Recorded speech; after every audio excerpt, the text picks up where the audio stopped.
Hi, this is Ellie. Thanks for joining me today. All right, so history is a little bit like a family heirloom. It gets passed down through the generations, and every younger generation receives this family heirloom and holds it and treasures it and admires it for what it is and calls it their own. They look at it and they go, well, this is our family heirloom. What happens if it's not? What happens if it's been stolen from someone else and maybe it's somebody else's family heirloom? Or what if it never really was true and it was just fabricated? It's a fake heirloom made in China if you look really closely underneath. There is generally no questioning the fact that the family heirloom is exactly what it is, that it's stood the test of time and has been passed through the generations. Just like history. History is exactly the same. We read about our history. We teach it in schools. We pass it on to the future generations.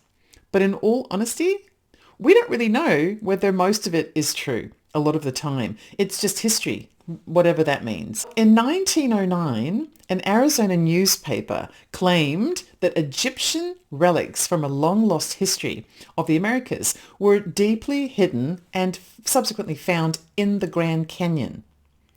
The official records were silent about this, and the Smithsonian, which was implicated in the Arizona newspaper article, claimed that these relics were never found and that the whole story was fake. But this is a story that dates to 1909, and it has persisted for nearly 120 years as being part of history. More than 100 years.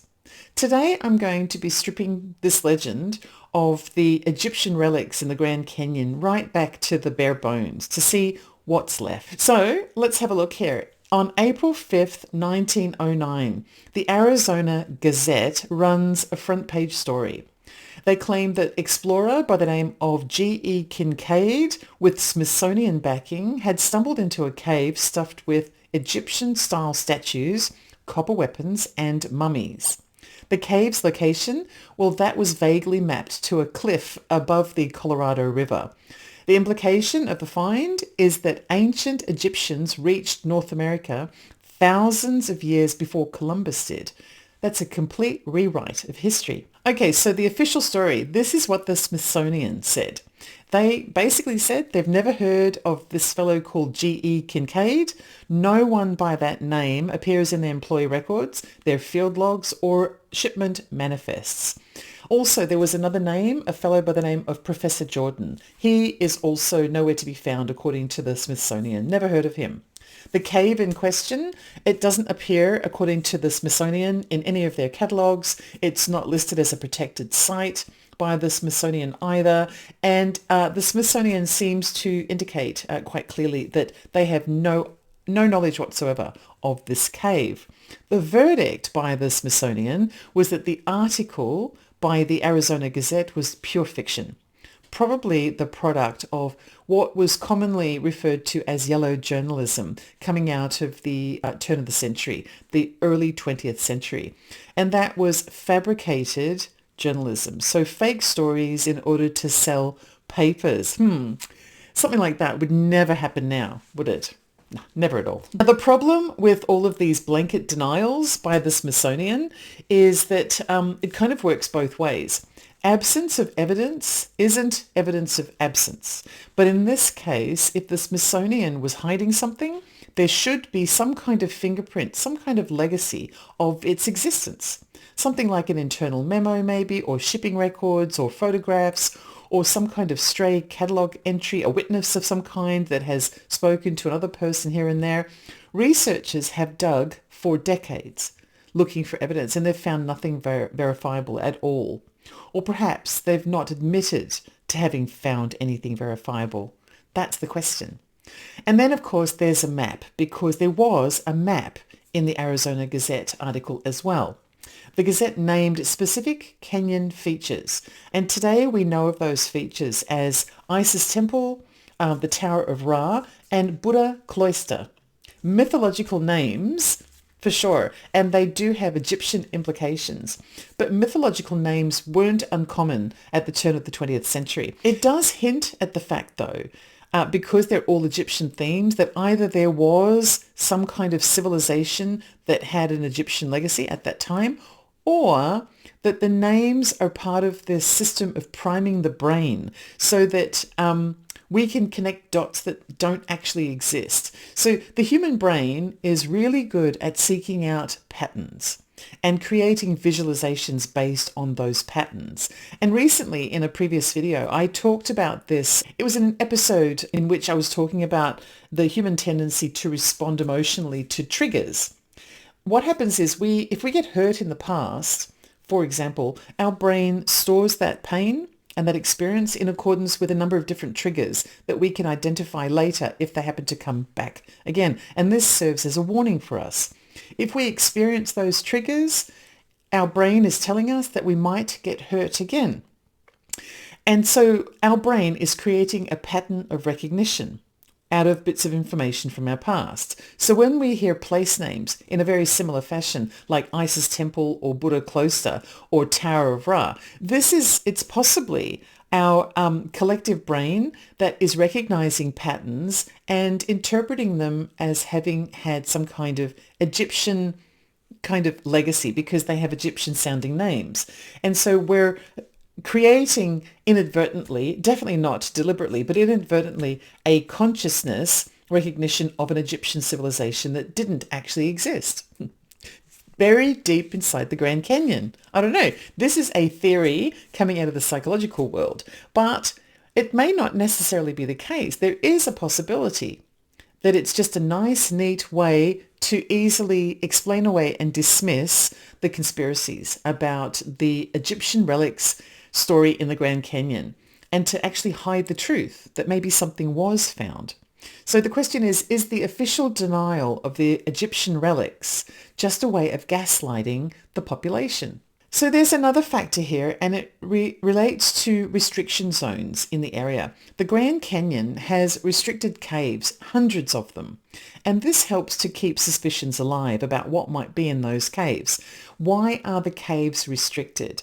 Officially, the explanation is that it's for the purpose of protecting fragile ecosystems or to protect cultural heritage. My immediate question is, what kind of cultural heritage is being protected by creating a no-go zone in some of these caves? Could it possibly be that the authorities are protecting some secret Egyptian heritage? Who knows? And then, of course, there's my favorite reason for hiding things, which has also been cited, and that is, wait for it, public safety.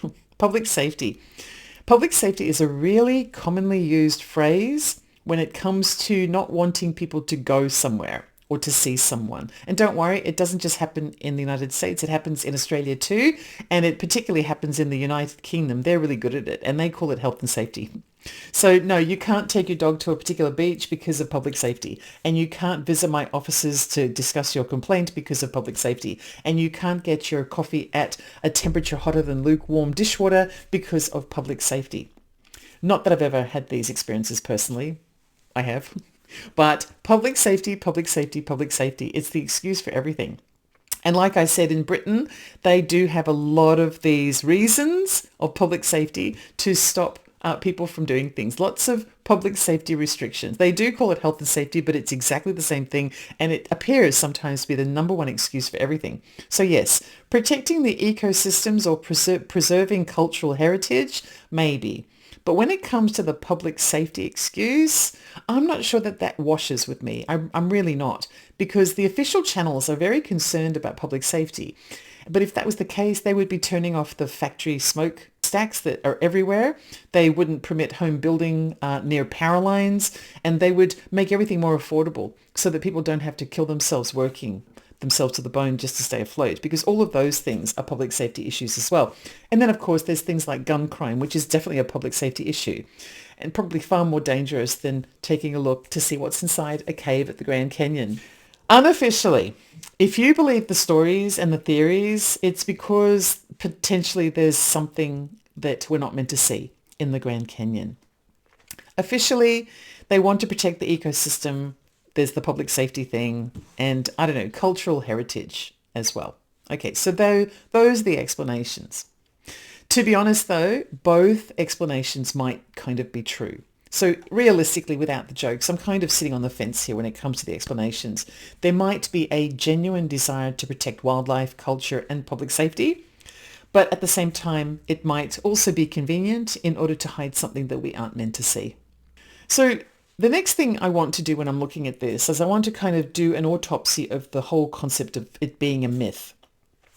There is a general anatomy of a myth that is so durable that it will continue to give itself life for over 100 years, like this Egyptian relic in the Grand Canyon story.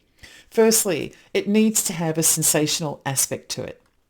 Secondly, that sensation will survive if it's never resolved. And so if it hasn't been properly followed up, then it tends to remain a curious sensation to be able to rehash over and over again, a sensational bit of information. This Egyptian relics found in the Grand Canyon story does have a sensational aspect to it. So it's incredible because it kind of rewrites American history. And it has not been resolved because nobody's looking for answers. And so that continues to keep the story alive. Okay. And quite frankly, if an issue has not been resolved indefinitely, then it could persist indefinitely, which means for as long as there isn't a definitive exploration of the entire area and proven without a reasonable doubt that nothing exists there, then the conspiracy that something does exist could carry on even indefinitely, forever, potentially, because there's nothing there to stop it. It's like something rolling down the hill and there's nothing in the way. It'll just keep rolling. There may be an absence of evidence. We can't prove that there are Egyptian relics that have been found in the Grand Canyon. There's an absence of evidence, nothing tangible to be able to pin our hat on particularly and say, yes, we see it's definitely there. However, the fact that there is no hard evidence that's been disclosed so far doesn't mean that it doesn't exist. There's still enough mystery associated with this story to fuel a century's worth of retelling. So the story has been kept alive since 1909, and there must be a reason for that. And what is that reason? And of course, the fourth thing that keeps a myth going is it needs to have a villain. And when it has a villain, that means it's a great story and it has some meat to it. So the villain could be the government, it could be the Smithsonian, it could be this basic kind of establishment crew that have no face or name, but they are simply just the establishment, or something else, because those four characteristics tend to keep a myth alive. The sensational aspect, the fact that it's never been resolved, there's mystery associated with it, which has just continued on for over 100 years and allowed the story to be retold and retold. And of course, it has a potential villain. That villain is the one that is hiding the truth. And so the story has been kept alive for nearly 120 years. The Egyptian cave legend doesn't actually hold up as history specifically, because to be historical, it needs to have something tangible, maybe photos or artifacts or a credible chain of custody of some kind. It doesn't have anything like that. So I wouldn't exactly call it history until perhaps something does come along that proves one of those tangible necessities. But it is a cultural artifact of some kind because it permeates. It's continued on for 120 years. And so as a cultural artifact of some kind, I would consider that it's bulletproof. It has stood the test of time for over 100 years. And remember that tens of thousands of years ago, before writing was ever invented, and perhaps even before the earliest cave carvings had ever been created yet anywhere across the world, humanity was creating its historical accounts of life and events through storytelling, just like this kind of a story. And many of those stories from tens of thousands of years ago were often believed to simply be folklore because there wasn't any tangible evidence until later tangible evidence was found and they were proven to be true, even though in the past they were simply just stories. Okay, so I'm going to leave this investigative file about the Egyptian relics found in the Grand Canyon story open for now, because if the truth is hidden, it will eventually leave some kind of fingerprint that can be found. There may be some kind of physical artifact, a written record or an ancient carving, a witness or something. And the Egyptian relics of the Grand Canyon theory doesn't really have any of those things right now, but we might discover things like that in the future. And so there's that. And that's something. It means that there might be something there, we just haven't found it yet. Or perhaps it hasn't been admitted yet, because that's always a possibility as well.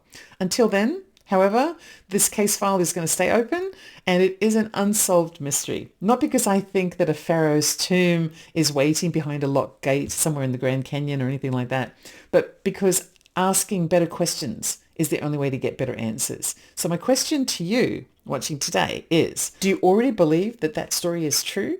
And what would it take for you, if you don't believe it now, to believe that it was true? Let me know in the comments. And remember that I'm talking about subjects that you've asked me to look into. If you have an idea for another episode, just leave it in the comments. I love creating new shows and doing little investigations so that I can report to you based on your requests. Welcome to the new world. This is Ellie Dreams Down Under. I love knowing you're here, and I'll see you in my dreams. Bye.